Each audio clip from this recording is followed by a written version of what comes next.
جیتے رہیں ماشاءاللہ۔ بڑے خوبصورت انداز کے ساتھ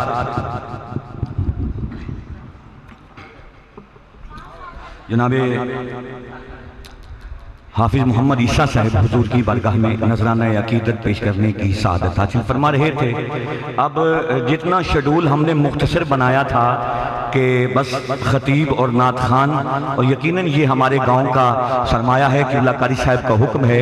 میں نے اپنے تائیں کوشش کی تھی ایک خطیب مہمان خطیب ہو اور ایک مہمان نعت خوان ہو تو ہم خوبصورت پنڈال سجائیں گے، لیکن یہ بھی تو ہمارے گاؤں کا اور ہمارے علاقے کا فخر ہے، ان کا بھی حق ہے۔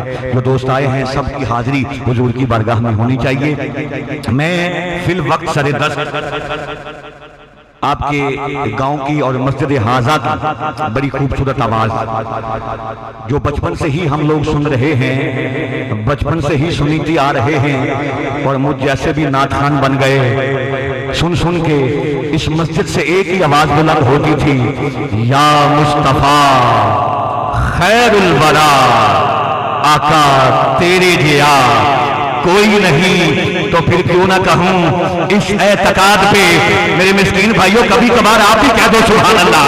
کہہ رہا ہوں اس اعتقاد پہ ہم اعتماد رکھتے ہیں، اس اعتقاد پہ ہم اعتماد رکھتے ہیں۔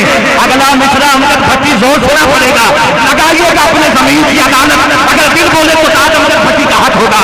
کہہ رہا ہوں اس اعتقاد پہ ہم اعتماد رکھتے ہیں۔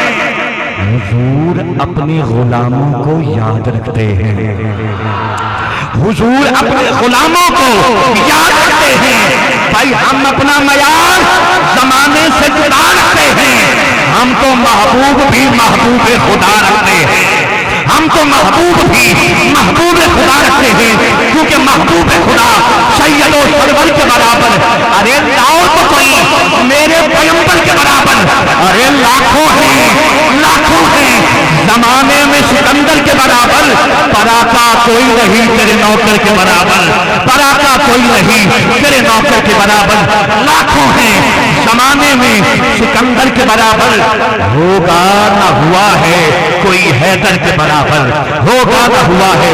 الحاج محمد ڈاکٹر رفیع خان لشاری صاحب آپ کی خوبصورت سماعتوں کے حوالے نعرہ تکبیر، نعرہ رسال، نعرہ رسال، نعرہ حیدری، نعرہ حیدری، سرکار کی آمد